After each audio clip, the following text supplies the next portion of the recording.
Hi. I wonder if I've made a grave error. What? Although my grave error, if it is an error in fact, could be reversed by the time I get out the door. Good morning. I'm Vicky. This is John. We are going to do a morning meditation, but first we're going to find out what John's grave error The grave is. error, I put on new jeans, and they were made by Guess. Yeah. And you have always had a hankering for me. You've had a hankering for me since the early days. The first pair of Guess jeans that I bought, I still remember them. I remember your Guess jeans. They were light colored. It like, I think it could be my imagination, but whenever I passed you, it would cause your cheeks to flush. Like that could have been my imagination. That could have been my imagination in the locker bag. But I believe that's what happened. So this morning, I feel like there's. So you feel hot to trot. A playful day today. I don't think you're feeling so good inside. I think you have a little bit of a thunderstorm, and so I'm excited about today. And I thought I saw my Guess jeans, and I put them on, and I was like, I've never worn leggings really, but this is what I believe that leggings would feel like. And then I showed you, I do believe you got a little flush in your cheeks, and you said, wow, your calves are very accentuated. Do you know that you're on video? You know that this is being recorded. Oh yeah. I'm just expressing my error, or what did I call it? Why is it an error? Because these are a little bit snug. Oh, when I put them on, I'm like, these are sucky. Like they're. You're wearing tight jeans, is what you're trying to tell us. I am, tight but jeans. I don't. Do you have one of those T-shirts that kind of comes? No, I don't. No. Today, you hope need one is of those famous. Long T-shirts that. If it makes not what all the boys wear, and they come down to their knees. If it makes your face flush today, it's all going to be worth it. But I get it. I was thinking on the man's life, we don't shave our legs. So snuggy jeans are that much worse because it's like bending your hair leg. It's not like, have you ever had bent hair? That hurts. No, these are real problems.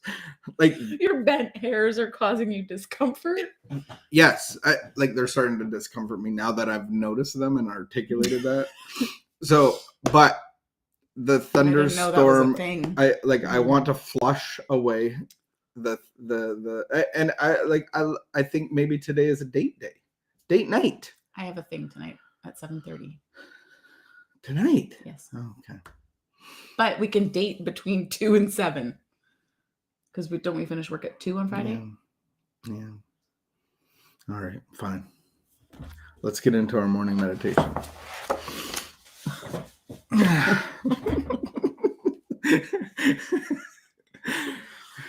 Oh dear. Snug. Not a good word in men's clothing. It was not that long ago that you wore like baggy jeans that I probably could have also fit into at the same time as you. Some would say I was G'd up from the feet up. You were G'd up. You wore the baggiest clothes. It took me a while. You thought you were a street gangster. You know what? Rapper. Recovery is a process, and we're going to get into our morning meditation. Like less than a decade ago. Yeah. Transformation happens. And all of a sudden one day you went and bought grown-up clothes, and I was like, what's happening? And I got rid of I had 10 pairs of jeans, like from Rockaware to all the cool No, I don't jeans. know what all the cool jeans are. But I put them on like Facebook Marketplace and no one bought them. No, I was shocked. I'm like, these are $100 pairs of jeans, and no one bought them. No, I had to give them away. I donated them to the thrift store, and they donated them to the China. Go. All right, here we go. The way of the fellowship, the way of the 12-step program is the way of fellowship. So in the 12 steps, we have the fellowship. Okay. We have read a good deal about fellowship, and yet it is such an important part of a 12-step program that it does not seem that we can think too much about it. Man was not made to live alone. A hermit's life is not a normal or natural one. We all need to be by ourselves at times, but we cannot really live without the companionship of others. Our natures demand it, some more than others. I guess it can be healthy or unhealthy demand. Our lives depend largely on it. The fellowship of any 12-step fellowship seems to us to be the best in the world. Ooh. Do I fully appreciate the fellowship of and what it means to me? Do I appreciate the fellowship? So we're going to explain that word a little bit more. Okay. We are all seeking something. Meditation for the day. We are all seeking something, but many of us do not know what they want in life. They are seeking something because they are restless, dissatisfied, without realizing that faith in God can give an objective and a purpose in their lives, for their lives. Many men and women are at least subconsciously seeking for a power greater than themselves, looking for God, because that would give them a meaning to their existence. If you have found God, you can be the means of leading others aright by showing them that their search for a meaning to life will end when they find faith and trust in God as the answer. Wow. So then the fellowship is like the gang. The fellowship is in the big book of Alcoholics Anonymous, it says like there's two parts of the cement where we have this common problem, or we have this problem and we're seeking this solution. A solution. And so we're seeking the same common solution. Common solution. Well, we're seeking a solution. We've discovered that we have a common solution. Common solution. So then that brings us together and gives us a relationship with God, which solves all our problems, but then puts us on mission to go spread the word. And so that's kind of what we mean by fellowship. It doesn't mean socializing. Thank goodness, because some of us need a very little amount of socialization, which I think socialization is great. A little fun night here and there, a little date night. I think socialization is great, but some of us recoil at a great amount. What's the number of people that gives you anxiety?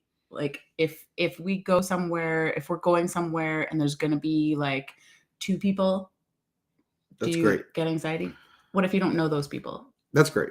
That's okay. Yeah. What if there's going to be 4 people? That's great. What if there's going to be 10 people? Yeah, that. Like I would have to contemplate where my space is at inside of me. Okay, so if we're gonna go, like if we're and then depends what that activity is. If we're gonna go to someone's house and there's gonna be like 2 couples there, that's fine. Definitely, no problem. Easy, even if you don't know them. Easy. Doesn't matter if they're strangers. I look forward. So it's not about strangers or people that you're comfortable with. It's not about who the people are. It's about the fact that there's too many people, and that gives me anxiety. And then activity has something to do with it as well. Oh, especially like if we're going on a tour. Are we going to play board games? Ooh, it doesn't matter how many people. Like even I would struggle with 2 or 4. Okay. But my appreciation comes from the fellowship and being with a group of people that have no outside motivation to spend their time, their energy, and money except to see other people have a personal relationship with God as well. To like that blows me away. So that's where I was headed next. So if you are going to a meeting or a group that has that purpose of this is a recovery meeting. Mm-hmm. This is a recovery meeting, and I don't know these people, and there's lots of them. If it's a solution-based meeting, that you're okay with. That I should say does not invoke social anxiety. No, like if there's 100 people, it's really cool. Okay, that's very interesting. I find that very interesting when you know where you're going, and you're like, hey, I don't know this meeting, but I've heard that this. Except if I have to speak at it. That's a whole other ballgame. I get whole other ballgame. Very interesting. Very interesting. Mm-hmm. So when you know that, hey, I have this problem. I've discovered that this is the solution to my problem, and I'm going to go to this place, and these people are going to be talking about that same solution. It doesn't matter who's there, how many are there, blah blah blah. That does not invoke your anxiety. Yeah. And then I love those meetings where we're actually talking about running into roadblocks of doing the mission and who we're helping and how we're doing it, and then adding to. I have more questions. Okay, go. What about in the very early days when you knew you had a problem, but you had not figured out what the solution was? I believe. What do you say to the person? I say it again.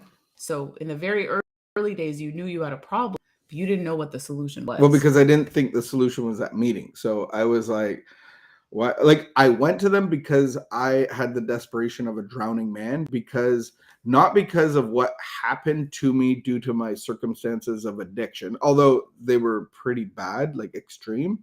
But then I found out that in step one, the front half of step one has convinced me that I am powerless, that I could walk out any door without a thought of using in my head and go and use.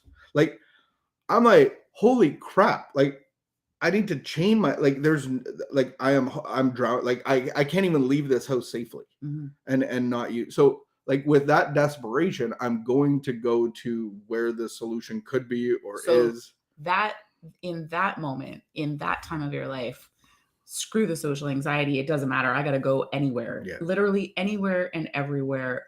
I'm going to put myself in all these uncomfortable situations. Maybe I'll have my hood up. Maybe I'll have my head down. Maybe I pull my baseball cap down low, but I am going to show up where there are people that may have a solution. Yeah, I don't feel weird. Like, I don't feel uncomfortable like that. I just feel like uncomfortable inside. Like, I never hide my face or like I will participate. I appreciate people like you. I have a friend like Neil. I have a friend like Joanne, and you guys in a social setting blow my mind. So you create conversation. I'm like, they came here to talk about, like, they have ideas in their head. I'm like, this is incredible. And so I think that's kind of the point that I wanted to get to of like, is that wherever you're at and especially I think, I'm just thinking of the person that doesn't have a solution right now. They're like in that desperate place of like a drowning man. And I think that it's tough to get ourselves out, but starting by getting ourselves into that uncomfortable situation of going to and my people who appear to have a solution and getting ourselves uncomfortable. Like, I'm not saying go to random meetings. I don't think that that's necessarily the super helpful thing, except if you go to random meetings and you look for someone who looks like they have a solution, or hear them and talk to them and ask them to tell you what to do. And my encouragement is to find a meeting that revolves around God. And the whole point of the 12 steps is to lead you into a relationship with God, that we can actually worship, that we have a personal relationship. I was reading the other day, page 15, 16-ish, and the client was utterly hopeless because any treatment or therapy wouldn't work. And the leading doctor, psychologist, Carl Jung, said there is no hope for you except if you have a vital spiritual experience and you have a God that comes inside of you and explodes you from the inside out, that it rearranges your emotions, your thinking, your value system, everything. That's your only hope. And man, the beautiful thing is that we have a path to the Father. Do you want to read our prayer? Oh, we got to read our prayer. Is it this one? This one over here. I pray that my soul will lose its restlessness by finding rest in God. I pray that I may find peace of mind in the thought of God and his purpose for my life. And that's the beautiful thing about a relationship with God.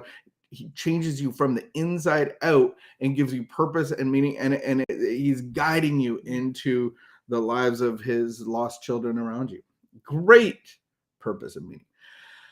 Keep the peace, be of good behavior, and have a great weekend. Come and see me at the Booch Pit if you're in Ottawa. Yeah, I'll make you coffee, kombucha. Maybe we'll have a little conversation. Nana's butter tarts are gone.